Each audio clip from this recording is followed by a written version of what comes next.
함께 보실 하나님 말씀은 구약성경 예레미야 31장입니다. 내일 말씀드릴 본문인 예레미야 31장 중에서 다 읽지는 않고 1절부터 6절까지 말씀을 함께 보도록 하겠습니다. 구약성경 예레미야 31장 1절부터 6절까지 말씀, 구약성경 1100면 전후를 보시면 되겠습니다.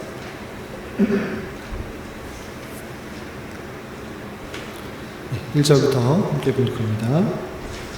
여호와의 말씀이니라. 그때 내가 이스라엘 모든 종족의 하나님이 되고 그들은 내 백성이 되리라.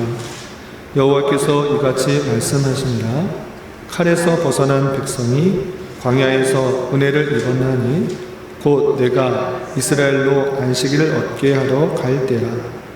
옛적에 여호와께서 나에게 나타나사 내가 영원한 사랑으로 너를 사랑하기에 인자함으로 너를 이끌었다 하였노라. 처녀 이스라엘아, 내가 다시 너를 세우리니 내가 세움을 입을 것이요 내가 다시 소고를 들고 즐거워하는 자들과 함께 춤추며 나아오리라. 내가 다시 사마리아 산들에 포도나무들을 심때 심는 자가 그 열매를 따기 시작하리라. 에브라임 산 위에서 파수꾼이 외치는 날이 있을 것이라.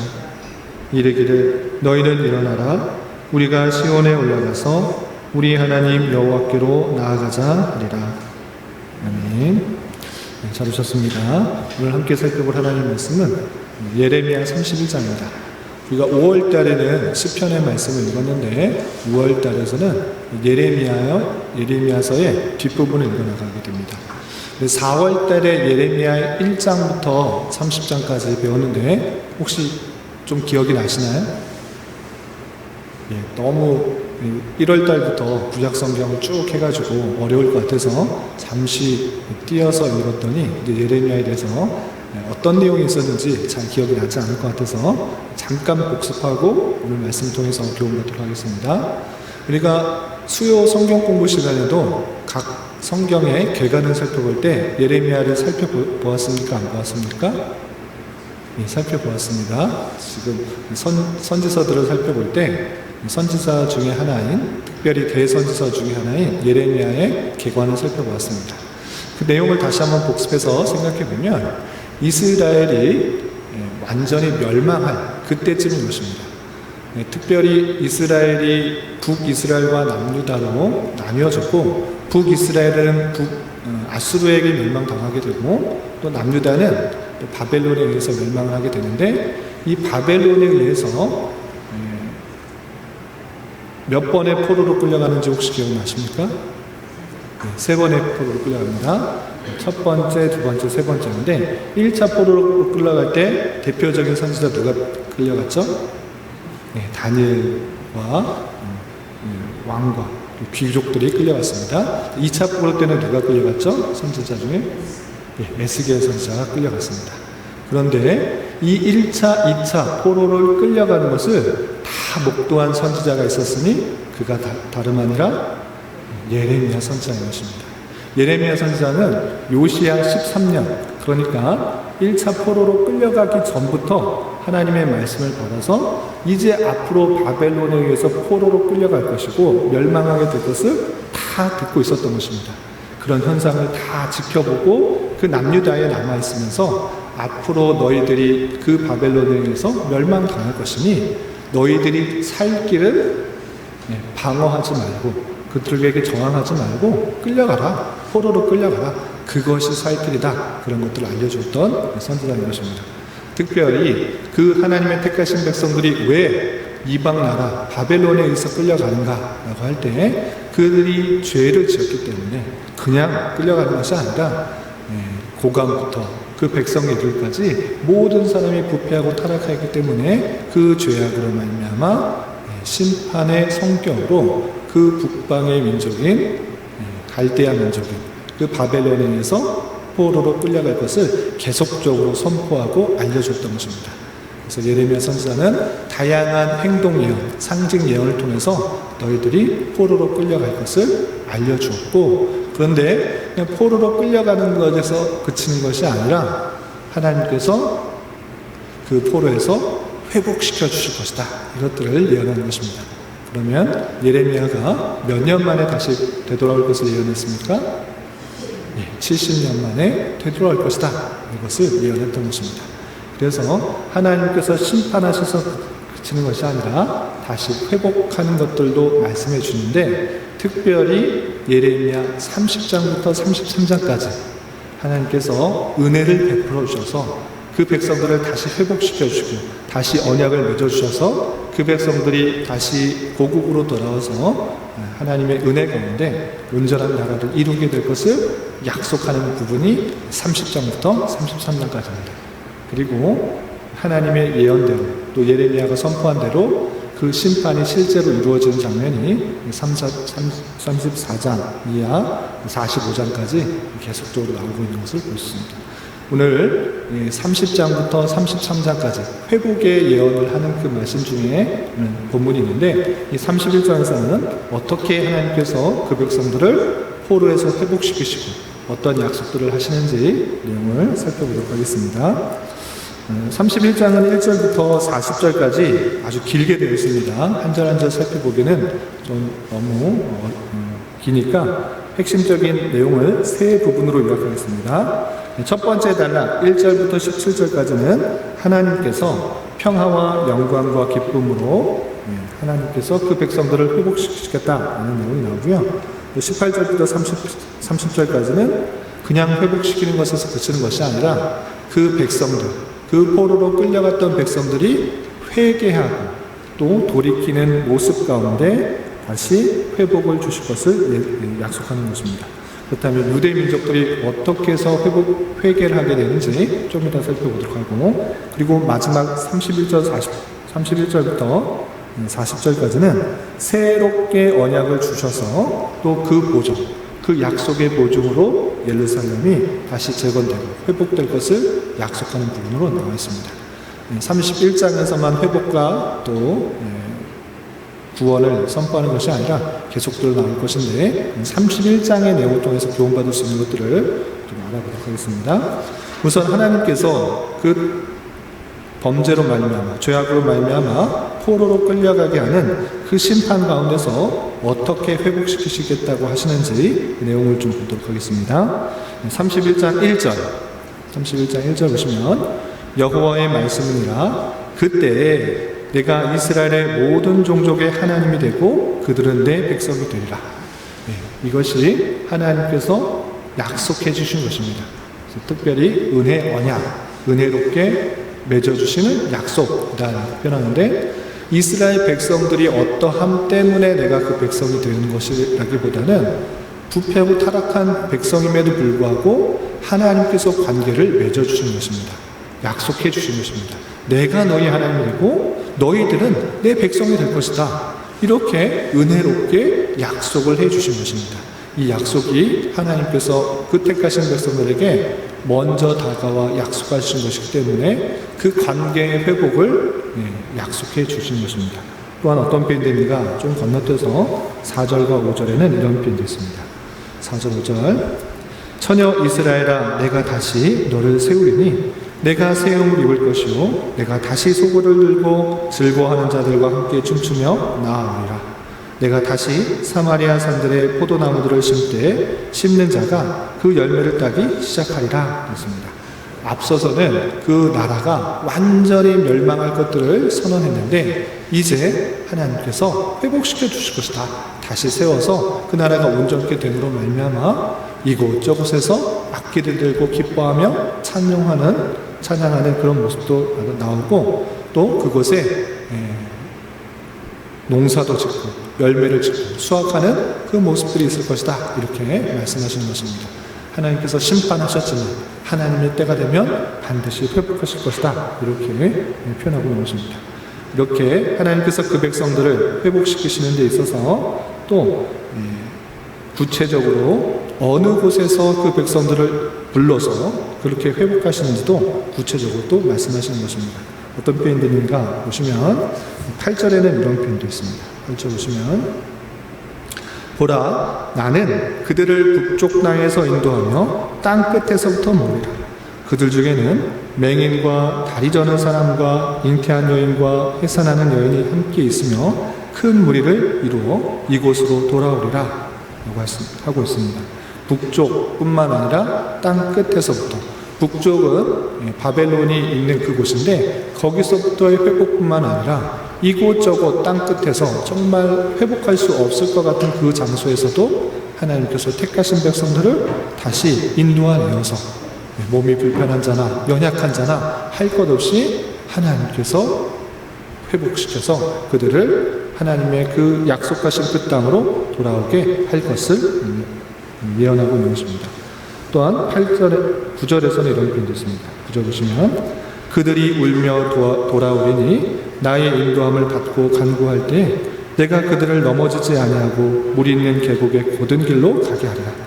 나는 이스라엘의 아버지요 에브라임은 나의 장자니라 라고 하면서 그들이 이제 모든 어려움과 고통을 끝내고 주께로 돌아오면서 하나님께 감사 찬송하며 하나님의 지켜 보호하심을 받아 돌아올 것을 고백하고 있는 것을 보였습니다. 또 12절 13절에는 이런 표현이 있습니다. 12절 13절 그들이 와서 시온의 높은 곳에서 찬송하며 여호와의 복 곧 곡식과 새 포도주와 기름과 어린 양의 때와 소의 때를 얻고 크게 기뻐하리라. 그 심령은 물된 동산 같고 다시는 근심이 없으리로다 할지어다. 그때 처녀는 춤추며 즐거워하겠고 청년과 노인은 함께 즐거워하리니 내가 그들의 슬픔을 돌려서 즐겁게 하며 그들을 위로하여 그들의 근심으로부터 기쁨을 얻게 할 것임이라 라고 하면서 그들이 되돌아와서 참된 기쁨과 감사함으로 이제 다시는 나라가 멸망하지 않고 하나님의 인도하심과 그 영원한 나라 속에 감사와 찬송으로 항상 살게 될 것을 약속하는 그 모습을 볼 수 있습니다. 그리고 이렇게 하나님께서 그 백성들을 포로로 되돌아와서 회복시킬 것을 그치는 것이 아니라 그들에게 있어서 회개하고 그들의 잘못들을 뉘우쳐서 회개하는 마음으로 돌아올 것을 약속하는데 그 내용이 이렇게 표현되고 있는 것을 볼 수 있습니다. 18절 보도록 하겠습니다. 18절 에브라임이 스스로 탄식함을 내가 분명히 들었노니 주께서 나를 징벌하심에 멍에에 익숙하지 못한 송아지 같은 내가 징벌을 받았나이다. 주는 나의 하나님 여호와시니 나를 이끌어 돌이키소서. 그리하시면 내가 돌아오겠나이다. 19절 내가 돌이킨 후에 내가 뉘우쳤고 내가 교훈을 받은 후에 내 골기를 쳤사오니 이는 어렸을 때의 치욕을 짐으로 부끄럽고 욕됨이니이다 하도다 라고 하고 있습니다. 18절 19절에서는 그 백성들이 돌아올 때 아무런 생각 없이 그냥 로봇처럼 때가 되었구나 70년이 되었구나 나는 이제 이스라엘 가나안에 있는 그 고국으로 돌아가는구나 로봇처럼 걸어가는 것이 아니라 이제 기쁨과 즐거움을 하면서 그리고 내가 졌던 그 모든 잘못과 그런 죄악들을 회개함으로 돌아오게 되는 것을 말하고 있습니다. 그래서 이렇게 회개를 하는 모습들이 있는데 여기서 아주 중요한 표현이 있습니다. 그들이 회개할 수 있는 것은 무엇 때문인가? 이 18절 말미에 보면 이렇게 되어 있는 것입니다. 어떻게 되냐? 주는 나의 하나님 여호와시니 나를 이끌어 돌이키소서. 그리하시면 내가 돌아오겠나이다. 이렇게 표현하고 있습니다. 회개하는 것조차 하나님께서 내 마음을 돌이키시게 된다 그러면 내가 돌아오겠다 이렇게 고백하고 있는 것입니다. 회개할 수 있는 마음 그것이 내가 스스로 잘못을 깨우쳐서 회개하는 것 그것도 아니고 이조차도 하나님께서 마음을 주셔서 내가 잘못하여서 이렇게 고난과 고통 가운데 있었구나 이것을 깨달아 뉘우치고 회개하고 또 돌이킬 수 있다는 것들을 고백하고 있는 것입니다. 하나님의 주권 가운데 그렇게 회개토록 하실 때 그 회개하게 되고 다시 돌아올 것을 보게 되는 것입니다. 그리고 다시 한번 회복을 어떻게 주실 것인가 라고 할 때 20절에 이런 표현이 있습니다. 회복되는 모습 속에서 하나님과 그 백성의 관계가 이렇게 된다라고 표현하고 있는데 20절 에브라임은 나의 사랑하는 아들 기뻐하는 자식이 아니냐 내가 그를 책망하며 말할 때마다 깊이 생각한다. 그러므로 그를 위하여 내 창자가 들끓으니 내가 반드시 그를 불쌍히 여기리라. 여호와의 말씀이니라 라고 하면서 내가 그 사랑하는 아들이기 때문에 징계를 하고 있지만 또 심판의 내용들을 보였지만 그 모습들이 참으로 애달고 창자가 들끓는 것처럼 불쌍히 여기는 모습들을 잘 보여주고 있는 것입니다. 그리고 그들이 어떻게 회복하실 것인지 21절부터 30절까지 다 나와 있는데 다 읽지는 않고 21절만 읽겠습니다. 21절 보시면 처녀 이스라엘아 너희 이정표를 세우며 너의 편말을 만들고 큰 길 곧 내가 전에 가던 길을 마음에 돌아오라 내 성읍들로 돌아오라 라고 하면서 하나님께서 그 백성들을 다시 회복시키시고 돌이키셔서 다시 번성케 하실 것들을 예언하는 그 모습들을 볼 수 있습니다. 그리고 마지막 31절부터 40절까지는 하나님께서 다시 한번 언약을 맺어주시며 그 오중의 약속으로 하나님의 그 나라, 그 예루살렘이 온전하게 될 것을, 회복되게 될 것을 약속하는 말씀으로 되어 있는데 하나님께서 어떤 약속을 주시는가? 31절부터 33절에 이렇게 되어 있습니다. 31절부터 33절 제가 쭉 읽어보겠습니다. 여호와의 말씀이니라 보라 날이 이르리니 내가 이스라엘 집과 유다 집에 새 언약을 맺으리라. 다시 한번 언약을 맺어주시는 것입니다. 어떤 언약인가? 32절 이 언약은 내가 그들의 조상들의 손을 잡고 애굽 땅에서 인도하여 내던 날에 맺은 것과 같이 아니할 것은 내가 그들의 남편이 되었어도 그들이 내 언약을 깨뜨렸습니다. 여호와의 말씀이라. 그러나 그날 후에 내가 이스라엘 집과 맺을 언약은 이러하니 곧 내가 나의 법을 그들의 속에 두며 그들의 마음에 기록하여 나는 그들의 하나님이 되고 그들은 내 백성이 될 것이라. 여호와의 말씀이니라 라고 하고 있습니다. 새 언약은 무엇이냐? 새 언약은 출애굽할 때 주었던 언약과 또 다른 것이다. 출애굽 때 주었던 그 시내산에서 주었던 언약은 그 말씀대로 지켜라. 여러 가지 율법을 주고 또 제사제들을 주고 이것대로 행하라. 이렇게 계속적으로 했음에도 불구하고 그 백성들이 온전히 순종하지 않아 파기가 되는 것입니다. 그렇다면 그 백성들이 파기했으니까 끝나버린 것인가? 그렇지 않고 하나님께서 다시 한번 새 언약을 준 것입니다. 그 언약은 무엇이라고 하겠습니까? 이제 너희들이 스스로 할 수 있는 것이 없으니 내가 너희들에게 그 언약을 마음속에 주겠다. 그 법을 그들 속에 주어서 마음에 기록하여서 이제 하나님의 택하신 백성들이 하나님의 은혜로 말미암아 구원받는다는 것을 똑바로 알게 될 것이다. 이렇게 표현하고 있는 것입니다. 그래서 내가 나의 법을 그들 속에 두며 그들의 마음에 기록하여 나는 그들의 하나님이 되고 그들은 내 백성이 될 것이다. 이렇게 말씀하신 새 언약을 주는 것입니다. 우리의 힘, 우리의 능력, 우리의 선, 우리의 의, 우리가 할 수 있는 것 전혀 없고 우리가 행했기 때문에 구원받는 거 아니고 그 언약을 다 지킬 수 있어서 받은 거 아니고 너희들은 그 언약을 지킬 수 없는 참고 부패하고 타락한 인간이다. 그러나 하나님께서 택하신 그 백성에게 내가 택하였기 때문에 내가 그들의 마음속에 내 법을 주겠다. 그리고 그 마음속에 확실하게 기록하겠다. 무엇을? 나는 너희의 하나님이고 너희는 내 백성이다. 라는 것들을 잊지 않도록 그 마음속에 주겠다. 이렇게 약속하신 것입니다. 이것이 놀라운 하나님의 은혜인 것입니다. 우리의 어떠함 때문이 아니라 하나님의 주권 가운데 선택함을 받고 또 부패하고 타락한 죄와 비참감 가운데 있는 인생이지만 하나님께서 은혜로 우리를 구원해 주시고 또 그 마음속에 새 생명을 불어주시고 구원케 하시는 놀라운 약속들을 허락해 주신 것입니다. 이 은혜 언약의 약속들이 확실하다는 것을 보여주시기 위해서 하나님께서 어떤 것을 증거로 도하시는가? 예루살렘이 회복될 것이고 그 나라가 영원할 것을 약속하는 말씀으로 이것이 이어질 것을 말하고 있는 것입니다. 그 내용이 34절부터 40절까지 되는데 다 읽지 않고 마지막 40절만 보겠습니다. 40절 보시면 시차와 재의 모든 골짜기와 기드론 시내에 이르는 모든 고지 곧 동쪽 미분의 모퉁이에 이르기까지 여호와의 거룩한 곳이니라.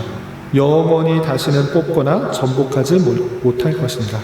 예루살렘이 다시 회복되어서 이제 완전하게 되었을 때 그 나라가 바벨론이나 바사나 헬라나 로마나 어떤 나라든지 그것을 뽑거나 전복하지 못할 것이다. 영원할 것을 말하고 있는 것입니다. 그것을 통해서 하나님의 백성들을 끝까지 지켜보았을 것을 우리는 증거로서 주시는 말씀을 대하게 됩니다. 그런데 이 예루살렘이 다시 회복되어서 오늘날의 일까지 그 성벽이 무너지지 않았습니까? 무너진 것입니다. 여러 차례 무너지고 또 오늘도 완전치 않은 그 모습들이 있는 것입니다. 이럴 때 이것이 단순히 예루살렘 성벽이 무너지지 않는다, 예루살렘이 전복되지 않는다, 그 나라가 정치적으로 영원할 것이다 라고 말하는 것이 아니라 그 메시아가 회복할 그 나라는 영원할 것이고, 그렇기 때문에 그 택하신 백성들이 하나님의 은혜 가운데 온전히 구원받게 될 것을 예표하는 그 말씀으로 이해해야 될 것입니다.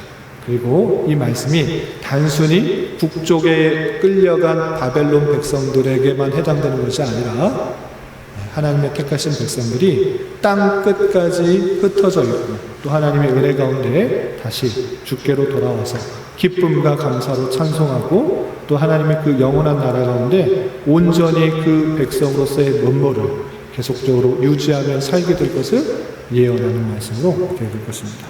이런 말씀을 통해 도움받을 수 있는 것들을 다음과 같이 정리할 수 있습니다. 첫 번째, 택하신 백성에 대한 심판은 완전히 멸해서 없애버리시기 위한 심판이 아니라 죄에 대한 책망의 손길임을 깨달아 심판 같은 현실 속에 처하게 될 때 회개하기에 힘써질 것입니다. 이스라엘 백성들 잘못한 것, 범죄한 것, 가만히 놔두는 것은 공의의 하나님이 아닌 것입니다. 범죄하였을 때, 잘못하였을 때 그것에 따라서 심판하시는 것, 그것이 공의의 하나님일 것입니다.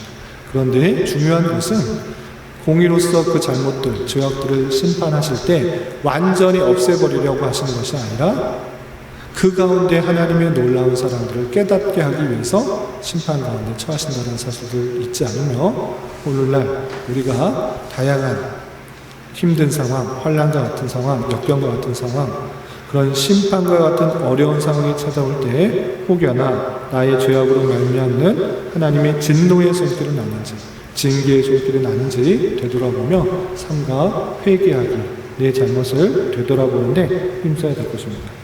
또한 택하신 백성들을 온전하게 회복시키시는 하나님의 은혜, 그것은 회개조차 그리고 다시 돌아오는 그 고국으로 돌아오는 것조차 하나님의 주권 가운데 은혜로서 그 모든 것들이 이루어졌다라고 하는 것을 보면서 그렇게 그 백성들이 회복하고 구원받은 것이 하나님의 놀라운 은혜였던 것처럼 오늘날 우리에게도 우리가 지금 이 자리에 하나님의 말씀을 듣고 예수 그리스도를 믿고 또 하나님의 백성이다라고 고백할 수 있는 것은 오직 하나님의 놀라운 은혜다라는 것들을 기억해 두며 이 놀라운 은혜를 받은 자로서 주님께 기뻐하며 감사하며 찬송하는 그런 모습이 잘 드러날 것입니다.